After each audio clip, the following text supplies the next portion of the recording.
Le Seigneur soit avec vous.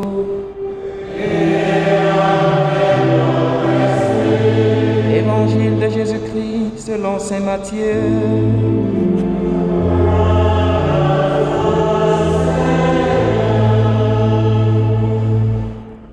Les pharisiens s'approchèrent de Jésus pour le mettre à l'épreuve. Ils lui demandèrent: est-il permis de renvoyer sa femme pour n'importe quel motif? Il répondit: n'avez-vous pas lu l'Écriture? Au commencement, le Créateur les fit hommes et femmes, et il leur dit: voilà pourquoi l'homme quittera son père et sa mère, il s'attachera à sa femme, et tous deux ne feront plus qu'un.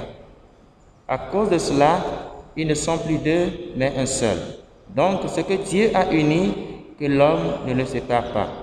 Les pharisiens lui répliquent: pourquoi donc Moïse a-t-il prescrit la remise d'un acte de divorce avant la séparation?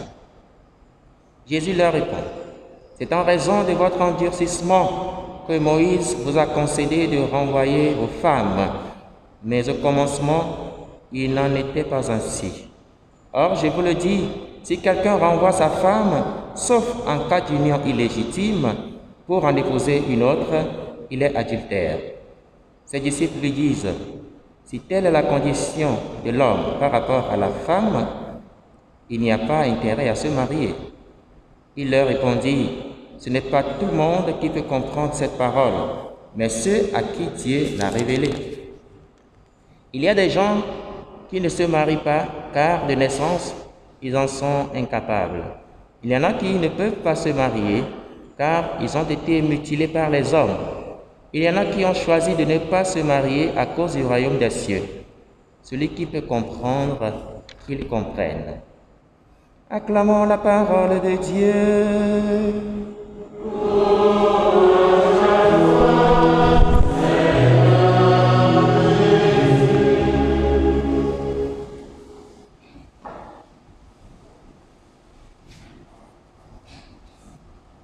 Bien-aimés du Seigneur,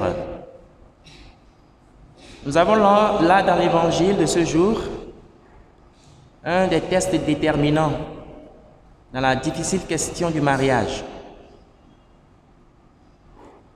Ce test, couplé avec celui de Genèse chapitre 2, auquel il fait référence, constitue bien souvent la matière pour les prédications et les entretiens spirituels dans les situations des couples en difficulté. Et vous savez, aujourd'hui, combien de plus en plus les couples peinent à tenir debout. Combien de plus en plus les couples ont maille à partir avec de francs efforts de compréhension et d'acceptation réciproque. Aujourd'hui, les causes de divorce sont multiples et variées. Il y a les causes jugées graves, comme l'adultère, mais il y a aussi les peccadilles. Pour un rien du tout, quelquefois, on demande le divorce. Et donc, de plus en plus, de nos jours, le mariage perd de sa valeur originelle. Alors, où se situe la faute? Est-ce la faute à une dégradation des mœurs provoquée par une rapide et dangereuse transformation de notre époque? Est-ce la faute à une précipitation dans le cheminement du mariage? Est-ce la faute à un mauvais accompagnement spirituel? Toutefois, la question est essentielle et mérite grande, constante et attentive réflexion. Mais tout de suite, je voudrais lever un amalgame. Le Seigneur Jésus dans l'Évangile ne fait pas de concessions comme Moïse. Les Juifs, les pharisiens ont cité Moïse. Le Seigneur Jésus a répondu à leurs questions sans faire de concessions comme Moïse. Alors, en disant, si un homme renvoie sa femme, sauf en cas d'union illégitime, c'est-à-dire sauf en cas d'adultère, et en épouse un autre, il est adultère, le Seigneur Jésus ne fait pas de concession. Attention, le Seigneur Jésus a émis une prémisse majeure déjà en amont qui supprime et qui vaut plus que toutes les prémisses mineures qui peuvent venir après. La prémisse majeure est la suivante. Au commencement, Dieu les fit hommes et femmes. Et c'est pourquoi l'homme quittera son père et sa mère et s'attachera à sa femme. Et ce n'est pas tout. Que l'homme donc ne sépare pas ce que Dieu a uni. C'est très fort. Une prémisse majeure qui dépasse même une quelconque conclusion qui peut venir après. Et donc, que ce soit clair, Jésus ne fait pas de concession comme Moïse. Pour le Seigneur Jésus, eh bien, il faut retourner à la valeur originelle du mariage. Et cette valeur est la suivante. Eh bien, l'homme et la femme sont créés pour la vie. Les époux font chemin pour la vie. Nul ne doit les séparer. Et il ne doit exister aucune cause susceptible de mener les conjoints à la rupture. Même pas l'adultère, bien-aimé du Seigneur. Même pas l'adultère. Vous savez, pour mieux comprendre la situation des conjoints, il faut arriver à les comparer un peu aux frères siamois. Et des frères siamois, c'est des enfants qui sont nés collés depuis le ventre de leur mère. Les frères siamois, il arrive qu'on puisse faire une intervention chirurgicale pour les séparer. Mais, s'ils sont reliés par des organes vitaux, comme le cœur, c'est impossible de les séparer. Une intervention chirurgicale serait risquée. On risquerait de perdre la vie de l'un ou des deux carrément. C'est comme cela que les époux se présentent devant Dieu. Lorsque vous êtes mariés, bien, vous devenez une seule et même chair, nous dit le Seigneur Jésus. Une seule chair, ça veut dire que vous partagez tous les organes. Vous avez le même cœur. On ne doit pas donc vous séparer. Et quelle que soit la situation de conflit, eh bien, vous devez faire un effort de compréhension et de retour ensemble. L'exigence de tenir bon et de se pardonner l'un et l'autre nous vient de ce que le Seigneur lui-même fait vis-à-vis de nous les hommes. Et c'est ce que nous avons retrouvé tout à l'heure dans la première lecture. Jérusalem, à sa naissance, a été abandonnée. Personne ne daignait la regarder. Et c'est le Seigneur Jésus, le Seigneur Dieu, qui a permis à Jérusalem de renaître dans son sang. Vis dans ton sang, lui dit le Seigneur. Et le Seigneur l'a préparé, le Seigneur l'a lavé, le Seigneur lui a donné de la parure. Elle est devenue très belle. Et quand Jérusalem s'est vue belle, qu'a-t-elle fait? Elle s'est séparée de son Dieu. Elle s'est prostituée avec des nations impies. Cependant, le Seigneur, Dieu, ne l'a pas abandonnée. Et c'est ce que le Seigneur Dieu dit. Je reviens vers Jérusalem. Je la reprends. Parce que Jérusalem est ma fille. Nous avons la situation de l'épouse, chacun de nous. Et Dieu est l'époux. Et c'est comme cela que, à l'instar de Jérusalem, nous aussi, il nous arrive de nous prostituer spirituellement. À chaque fois que nous nous écartons de la sainte volonté de Dieu, eh bien, c'est une prostitution spirituelle.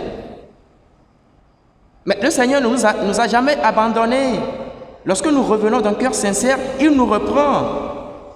Et nous autres, pourquoi ne pas reprendre nos conjoints et conjointes lorsque ils reviennent de leurs erreurs? Bien-aimés du Seigneur, je crois que cette question du mariage est bien située à la suite du discours de Jésus sur l'humilité et le pardon. Il n'y a pas de péché qu'on ne puisse pas pardonner. Que ce soit dans les relations interpersonnelles, que ce soit dans les relations entre conjoints. Ce qui est assez intéressant dans l'évangile de ce jour, c'est que le Seigneur donne sa part à chacun. Vers la fin de l'évangile, il liste un peu les états de vie, les mariés, les consacrés, etc. Nous allons prier le Seigneur à travers l'intercession de Saint Maximilien Kolbe pour que chacun puisse vivre son état dans la sainteté. Que les mariés puissent vivre en mariés et les consacrés en personnes consacrées. Nous avons longtemps kakla so amoniogo de sonto ko nyama e janye gbia enye nya veve are la be ewo kwa be egbe be nkeke o me ni amia pe eyi o me tomi lia o sonto me gate le junom o eson gbe no no nye nu sesia de enu vi de kwa esonto kla enu vi de kwa obia kakla edefu eye anya ikeye Pharisitɔ bia Yesu le dzroɖo nyɔmia nye be ɖewo ɖe mɔ be woaɖe asi le amesrɔ̃ŋti ɖe susu ɖe sia ɖe tame hã alo nu vɔ̃ ɖe sia ɖe tame hã elabe afɔdegbe ƒe nyagblɔm wole hasiwɔwɔ eye Yesu le meɖem na wo nyuie be togbɔ be Mose ɖe mɔ na mi hã be miaɖe asi le mia srɔ̃ŋti eye miana wo kaklãgbalẽ hã me nenema wole le gɔmedzedzea me mɔ ele be miatrɔ yi nu yi ke Mawu wɔ gɔmedzedzea mea gbɔ eya nye be nuka wobe atu kple asiwo wɔwoe le gɔmedzedzea me eye enu si Mawu wɔ ɖeka la ame megama dome o ekema Yesu le gbɔgblɔm be naneke mata na yi ke ye srɔ̃tɔ matsɔ ake wo nɔwo ye wòazu be woadome aklã o eɖanye ahasiwɔwɔ ŋutɔ hã míagblɔ ko be esrɔ̃tɔwo wole abe ɖeviwo ke wodzina le du aɖewo me wodzi wo to nɔƒe dɔme ke ya wotsana wonye venavi vɔ wotsana ne wotsa alea ya ɖewo yia woata amawo dome woada he amawo dome gake ne be nye be le kpɔɖo me edzi ye nye ɖeka na wa womata klã wo dome o ɖe ne woklã wo dome koa ekema woabu wo ame evea nenema srɔ̃tɔwo hã le ma Mawu tiawo etsawo ɖe wo nɔewo nu ne agbe blibo la katã ya ta kaklã ƒe nya ɖeke meli o tsɔtsɔ ke nukɔmesese